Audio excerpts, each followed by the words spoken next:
بسم اللہ الرحمن الرحیم۔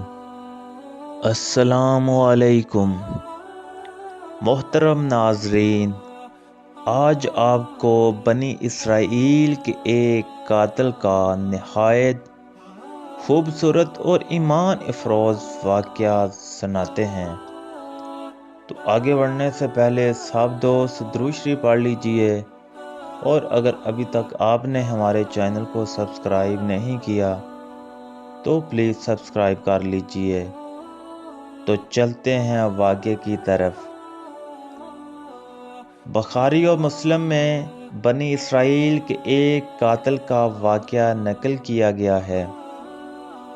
حضور اکرم صلی اللہ علیہ وآلہ وسلم نے اللہ تعالیٰ کے یہاں توبہ کی قبولیت سے متعلق صحابہ کرام رضوان اللہ علیہ اجمعین کے سامنے بنی اسرائیل کے ایک قاتل کا نہایت اور خوبصورت ایمان افروز واقعہ بیان فرمایا کہ بنی اسرائیل میں ایک شخص چوری، ڈکیتی اور قتل میں بہت مشہور تھا، اور نہایت معمولی بات پر کسی کو قتل کر دیتا۔ ہوتے ہوتے اس کے ہاتھ سے 99 افراد کا قتل ہو چکا۔ اس کے بعد اس کے دل میں احساس پیدا ہوا کہ مجھے بھی تو اللہ تعالیٰ کے جہاں جانا ہے۔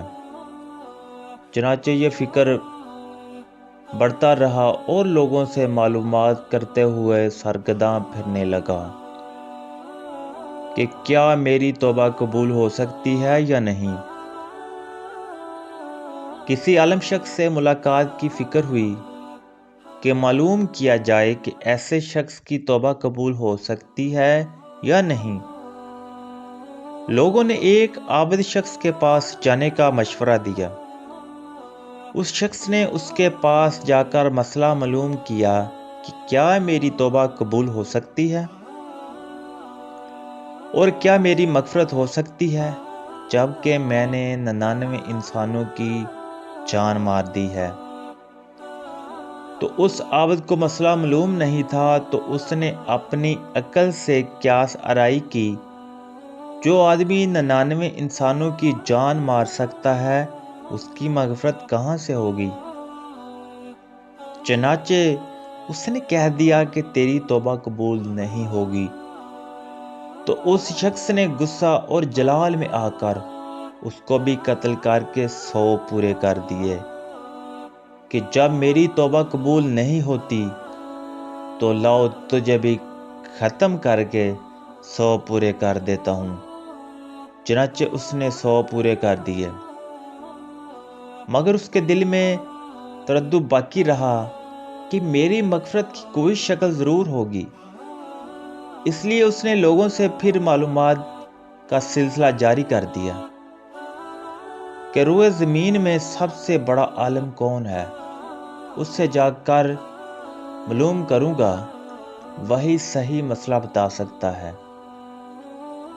آخر لوگوں نے اس کو بتلایا کہ فلاں جگہ ایک عالم رہتا ہے، اس سے جا کے معلوم کرو۔ چنانچہ اس نے اس عالم صاحب کے پاس جا کر اپنی زندگی کی کارگزاری سنائی، اور 100 آدمیوں کو کس طرح سے قتل کیا ہے سارا کارنامہ سنا کر معلوم کیا کہ اب بتلائیے کہ میری توبہ قبول ہو سکتی ہے یا نہیں۔ کیا اللہ تعالیٰ کے جہاں مجھ جیسے گناہ گار کے لیے بھی مغفرت کا کوئی خانہ ہے؟ تو اس عالم صاحب کو چونکہ علم تھا، تو اس نے بتلایا کہ تیرے گناہ معاف کرنے میں اللہ تعالیٰ کے جہاں کیا رکاوٹ ہے؟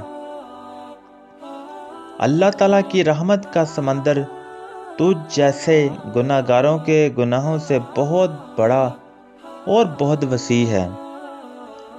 چنانچہ اس عالم صاحب نے مشورہ دیا کہ تم فلاں جگہ سفر کر کے جاؤ، وہاں کچھ اللہ کے بندے رہتے ہیں، ان کا مشغلہ صرف اللہ کی عبادت ہے، ان کے ساتھ مل کر اللہ کی عبادت کرو اور نادم ہو کر اپنے گناہوں کی معافی مانگو، انشاءاللہ تمہاری مغفرت ہو جائے گی۔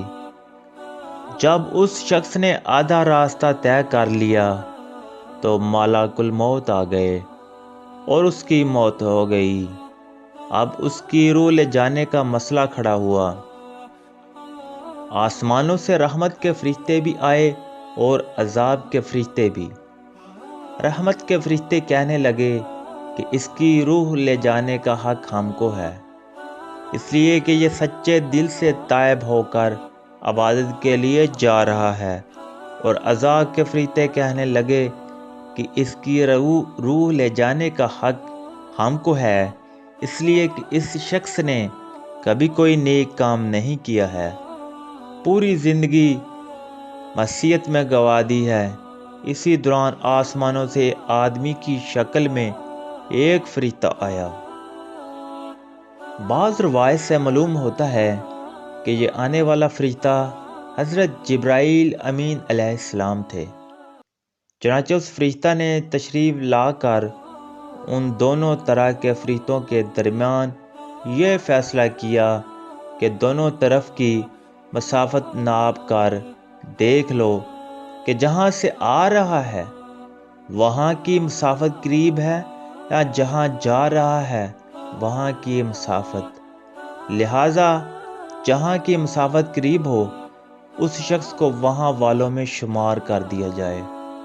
چنانچہ دونوں طرف کی زمین ناپ کر دیکھی گئی تو جہاں جا رہا تھا وہاں کی مسافت جہاں سے آ رہا تھا اس کے مقابل میں صرف ایک بالشت قریب ہے۔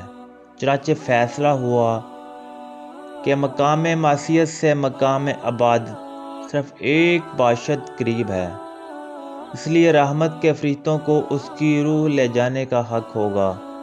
چنانچہ اللہ تعالیٰ کی طرف سے اس کی مغفرت کا اعلان ہو گیا۔ ایک روایت میں آتا ہے، قتادہ رضی اللہ تعالیٰ عنہ فرماتے ہیں، حسن رضی اللہ تعالیٰ عنہ نے فرمایا کہ ہم سے یہ ذکر کیا گیا ہے کہ اس شخص کے پاس جب ملک الموت آیا تو وہ شخص سینے کے بل اس سرزمین کی طرف گھسیٹتا گیا۔ حدیث قدسی میں آتا ہے کہ میں اپنے بندے کے ساتھ اس کے کمان کے مطابق ہوتا ہوں، اور وہ جہاں بھی یاد کرے میں اس کے ساتھ ہوں۔ باخدا اللہ تعالیٰ اپنے بندے کی توبہ سے اس سے زیادہ خوش ہوتا ہے جتنی خوشی تم میں سے کسی ایسے شخص کو ہوتی ہے جس کا جانور بیابان میں گم ہو کر پھر اسے مل جائے۔ اور جو شخص ایک بالشت میری طرف آتا ہے میں ایک ہاتھ اس کے قریب ہو جاتا ہوں، اور جو شخص ایک ہاتھ میرے قریب آتا ہے میں اس کے ایک بام پھیلاتے ہوئے دونوں ہاتھوں کے درمیان کی مسافت قریب ہو جاتا ہوں۔ اور جب وہ میری طرف چل کر آتا ہے تو میں اس کی طرف دوڑ کر آتا ہوں۔ تو محترم ناظرین، معلوم ہوا کہ انسان جب بھی سچے دل کے ساتھ توبہ کرے گا تو اللہ تعالیٰ ضرور قبول فرمائیں گے۔ انشاءاللہ یہ واقعہ خصوصاً ان حضرات کے لیے حوصلہ افزائی اور معاونت کا ثواب ہے جو کہ بڑے بڑے گناہ کر کے اب مایوسی کی زندگی گزار رہے ہیں، کیونکہ شیطان انہیں مایوس کرتا ہے۔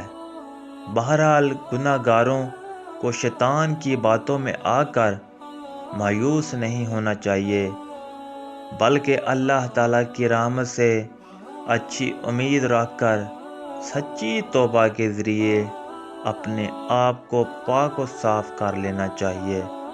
اللہ تعالیٰ ہم سب کو عمل کرنے کی توفیق عطا فرمائے، آمین یا رب العالمین۔